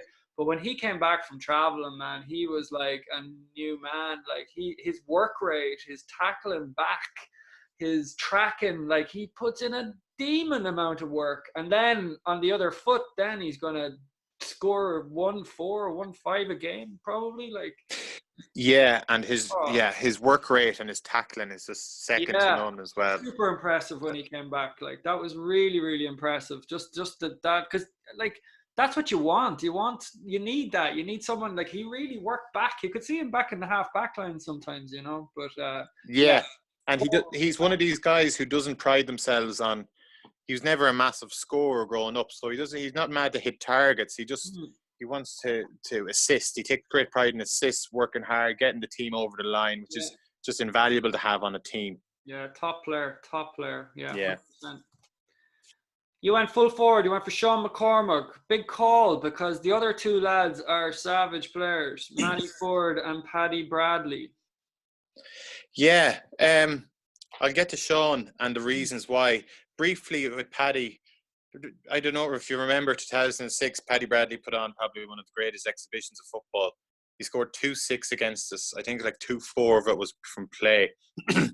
My little side note of trivia with Paddy Bradley was how all the Derry lads used to call him Clivert because he did a tattoo of Patrick Clivert on it.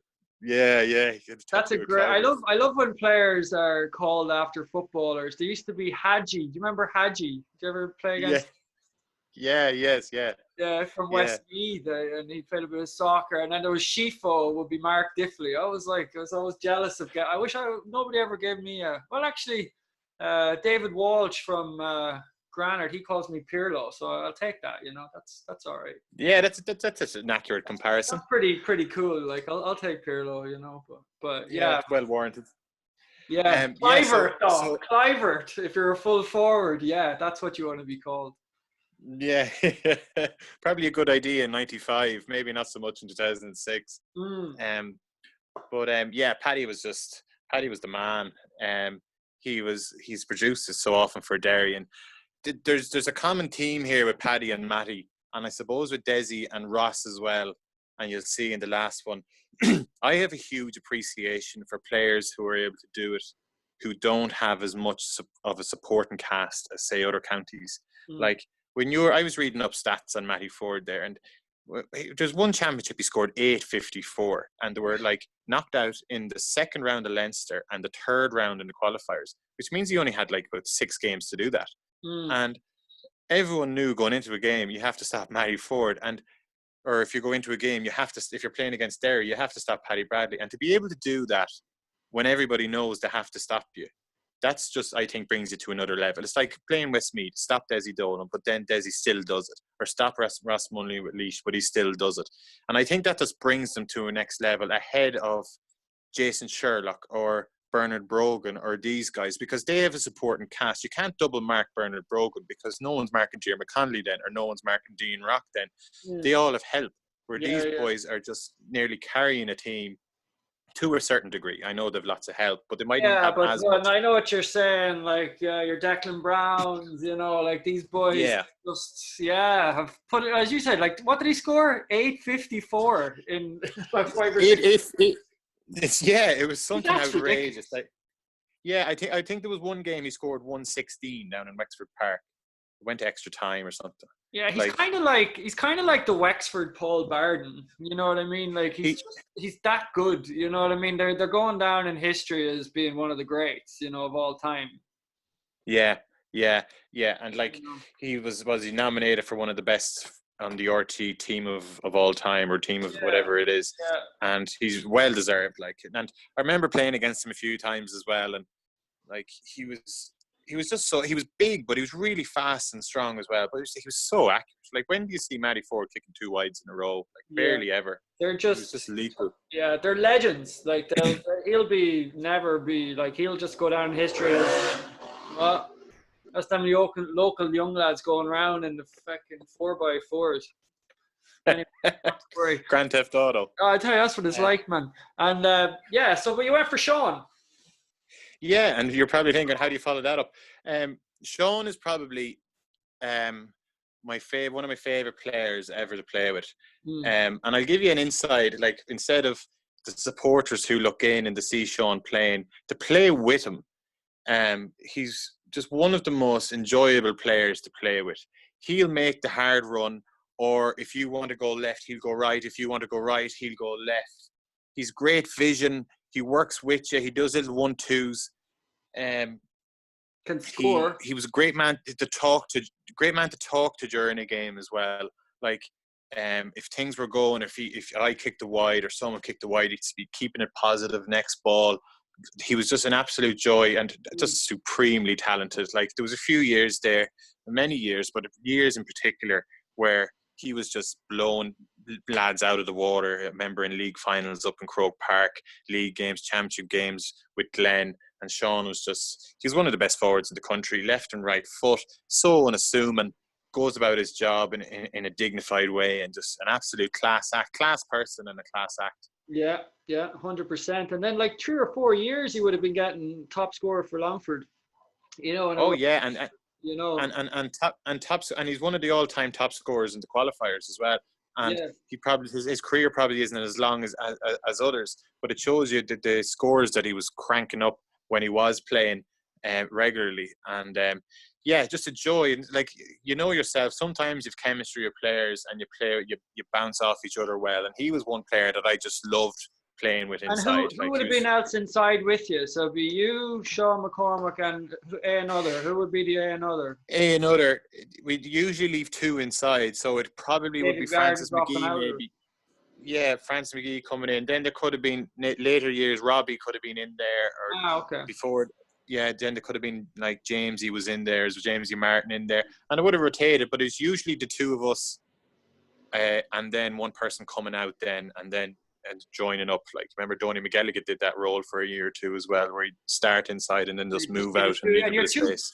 Big enough lads too, decisively. Like, Sean you stand beside Sean, you think, he's quite, passive and calm, but you should actually stand beside him, man. He must be 6'1". He's big, he's strong, he's athletic. Like you're not going to get Yeah, and ahead of him. Like he's very quick as well. Like he was a great man to get out and win a ball, and yeah, it was probably like we were similar in a lot of ways, but he's such a great head on him and very intelligent footballer and made the right choice. If he had the ball and then someone is running through and they're demanding it and they're shouting at him, Sean, he was cool enough to be able to make, well, is this the right decision or not? And then maybe do his own thing, which always ended up being the right thing to do. He was just a level above a lot of the players, and he was class act. you're looking at Paddy Bradley and Matty Ford, like, as well. Sean will be getting the scores that you need. You know what I mean? When you need scores to keep in touch in games, or, like sometimes you're playing inter-county football, the other team gets a run on you, and if you guys are inside, you might only get one chance. You know what I mean? And if you miss it, the kind of momentum doesn't change. But with like the likes of yourself and Sean, you'd be like, if you could just get the two of you within 25, 30 yards, kind of one-on-one, like 9 times out of 10, that thing's going over the bar. Yeah, and when he was them, like. Yeah, and he was a great man to make space, and I loved it when he was on the freeze there for a few years with Longford as well. I loved the long setup with the 3 solos and the Johnny Wilkinson stance. Yeah. He gave us all a breather to get ready before we. You love your before breather, the ball was. Cam. Yeah, just take it easy. There's no rush, lads. What's the story with these short kickouts? Yeah. So no, he was great to play with, and probably my fondest memories. And then I suppose another string to his bow. We had a massive win up in Derry against Derry in 2015, 14, the year that they got to the Division 1 League final. And Sean was so versatile that we switched around our team a small bit, and we needed someone to go to wing forward. And Sean went out to wing forward, and the amount of ground that he covered in that game, I'll never forget. He was just up and down, and scored maybe 3 or 4 points on top of that. So he wasn't just a one-trick pony in the full forward line as some of us were. He was able to mix it up as well. Top notch. Right, last but not least, who have we got? Left corner forward, Jamie Clark. Inside, Niall McNamee and Colm Cooper. Honourable mention. Yeah, Colm Cooper, like, absolutely class. The reason he probably didn't get picked was, as I said at the beginning, the games that he was involved in against us, he was up against Declan Riley, and Declan definitely came out even, if not a bit on top of Colm Cooper. So, but he's still a class player, probably one of the greats of all time. So I had to include him, but couldn't put him on the team just on that basis and the sort of rules that I sort of set myself when picking the team. Yeah, that's it. Like, it's, you've seen him firsthand. You know what I mean? Yeah, that's what I'm saying. That's why we're saying about players you played against, players you played with. So the day that he played against you, he had a tough job on his hands, and he didn't really shine compared to Tomas O'Shea. Like you put O'Shea, he just didn't have the game that you were expecting probably. No, he didn't, and it was down in Killarney, real sunny day, and it was a wet day in Pearse Park, so there were two opposite ends of the spectrum in terms of weather, and Declan got the better of him in both, so fair play to him. Yeah. I put in Niall McNamee. Niall is the same age as a lot of the lads that I've included there. Like, we're all under 21 together, so I've been watching Niall McNamee for a long, long time. I've played against him in 2 Leinster club finals with Road. I've played against him so many times with Offaly. That man is just, if he was with a different county, like, he would have cleaned up with personal awards. Just, he is everything. No. He got nominated, I remember, back in the day, but no, he didn't. But he is everything. He has strength, speed, cuteness, ability to kick a score off left and right, ability to see a pass. And the battles between, I remember a couple of years ago, that's 5 years ago now, 2015, we went down to Offaly, and the battle between him and Barry Gilleran was just nearly worth the admission alone. Like, Niall kicked 2 worldies, absolute worldies that Barry couldn't do anything about. But then there are other times where a 50-50 ball would come in and Barry just take it out of the sky and come out with it. It's just a phenomenal sideshow. Yeah. sideshow amongst the main show of the game. But yeah, just quality player. And for Road as well, I think his record in the club, like he's numerous titles with Road. Never really just got over the line in Leinster, but it wasn't from his lack of trying. He was just a class player. Yeah, and Jamie Clark got the nod. He's a class. Jamie Clark gets the nod because, like, players are never as bad as people say, and a lot of players aren't as good as people say. It just the truth is usually somewhere in the middle. It's the same as when you're summing up your game. They're not as good as people say and not as bad after a game or whatever. Except for Kieran Fitzgerald. Except for Kieran Fitzgerald, who just can do no wrong in my eyes. He's in the same league as Chuck Norris. A god and a dom. Yeah. I'm surprised he's not known as the fifth Beatle at this stage. Like, he's just an absolute hero. But Jamie, I'd come across Jamie across Midland, and he had done well for them. But 2 summers ago, I went over to play Longford, New York, and we were playing senior. And I arrived in maybe middle of July, and Jamie Clark arrived the same day. He was actually coming from Melbourne. He's such a traveller. But you're a vagabond. Yes, big a vagabond. Coffee in one hand and fashion label in the other. Yeah, and the top corner.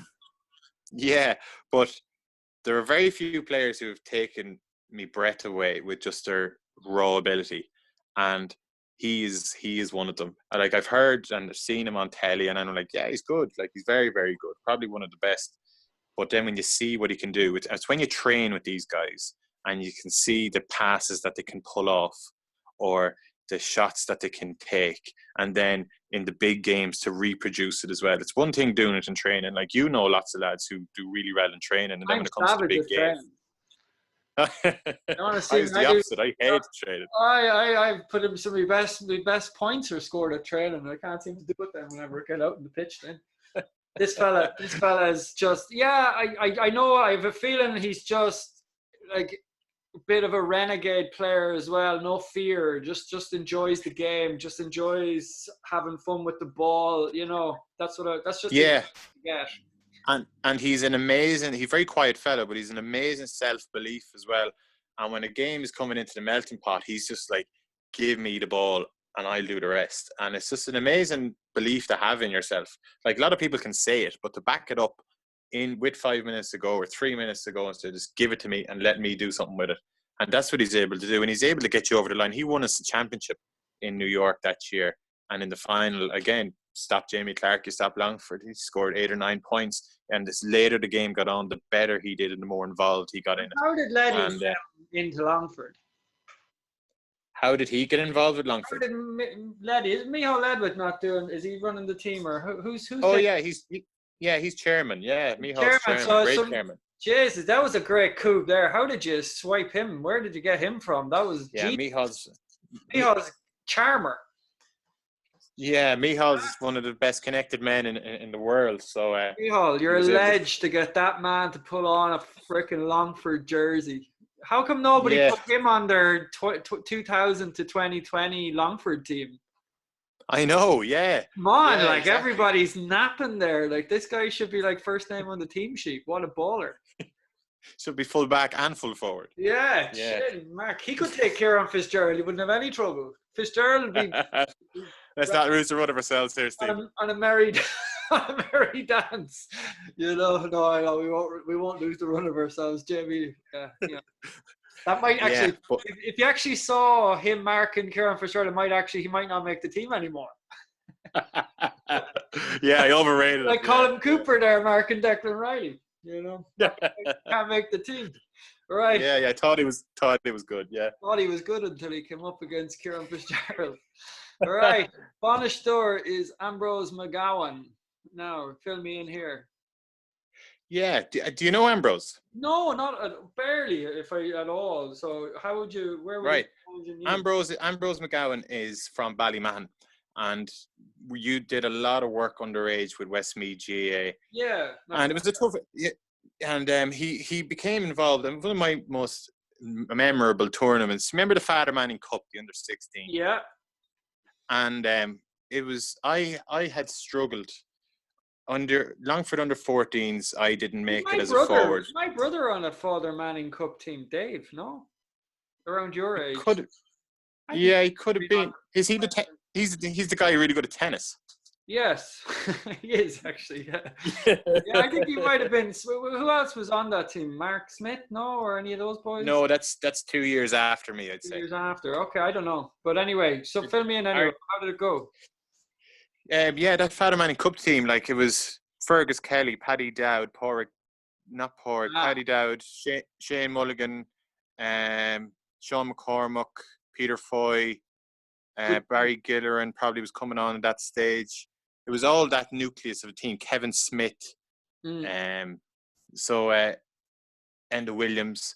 So yeah. all of those, we all played together. But the years before that, I was just struggling big time. I went for the under 14 team for 2 years. The first year I went as a forward, I didn't make it. The next year I went as a back, and I didn't make it. And then I actually tried out for goals because I was getting so desperate that nobody was picking me at all. But eventually, I got a break with Ambrose McGowan in one trial game where I was standing on the sideline. I was like, things are going bad when there's a trial game Are you and not even there's getting on in the 15 trial? versus, yeah, you're not even getting on the trial game.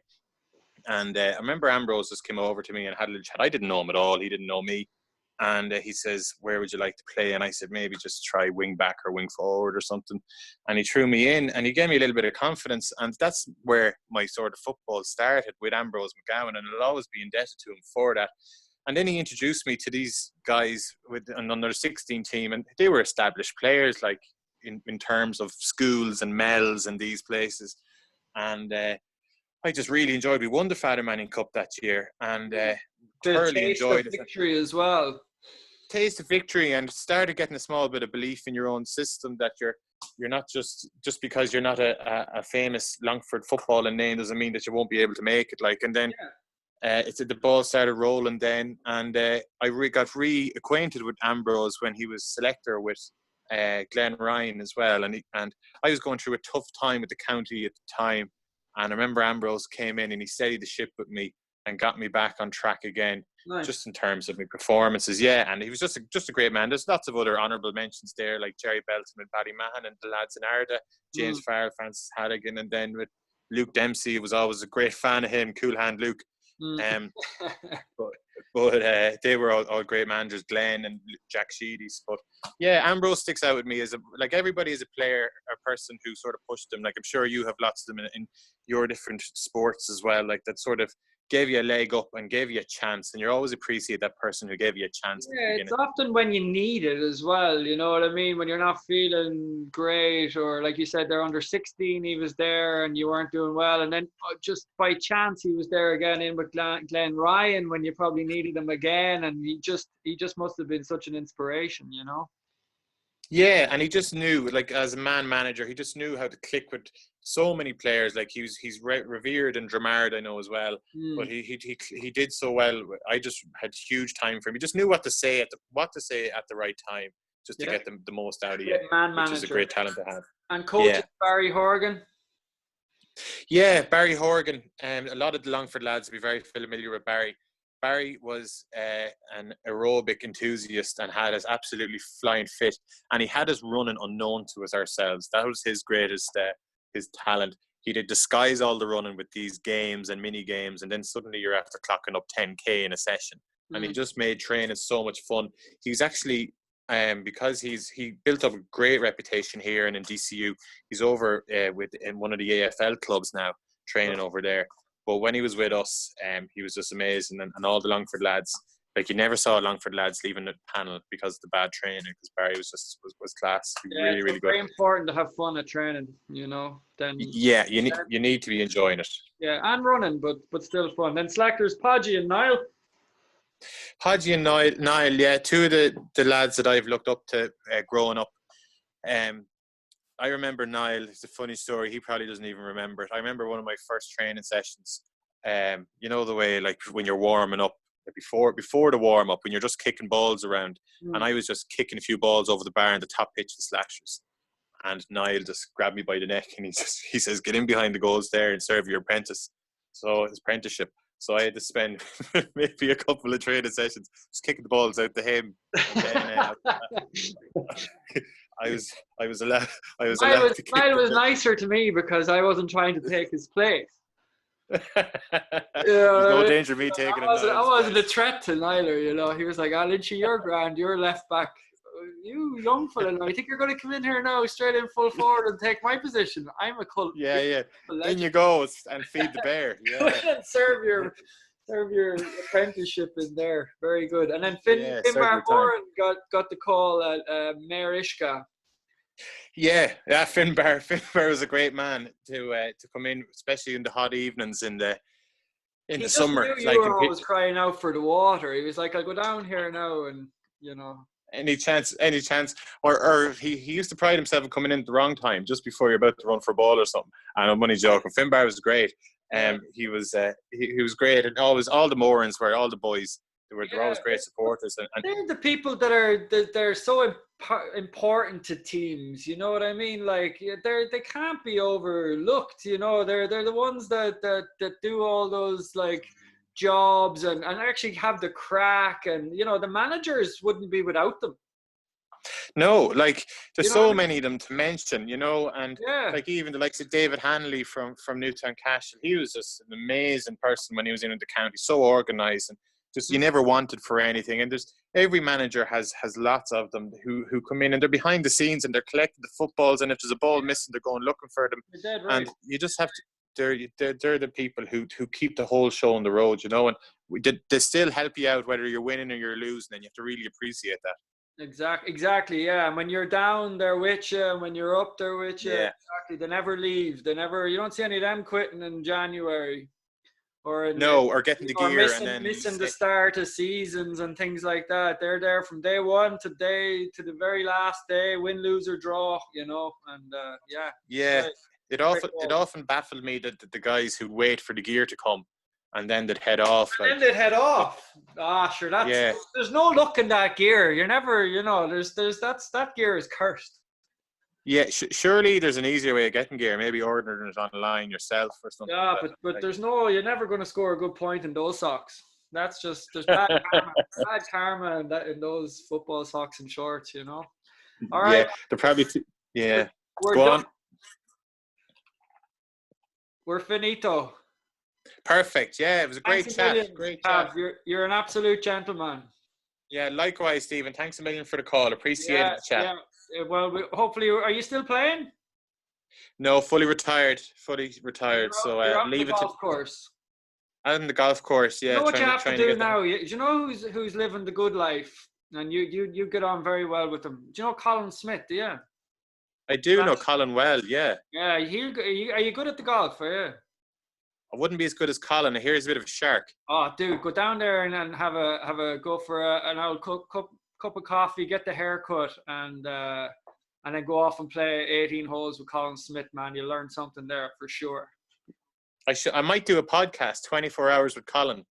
Oh, dude, if you're getting a haircut with Colin, will you just record it, send it to me, and I'll pop it on mine. record the crack. Will do. Yeah, we'll reminisce over free taking competitions when we were 13. Oh, dude, he was deadly at the freeze too. Yeah, he was.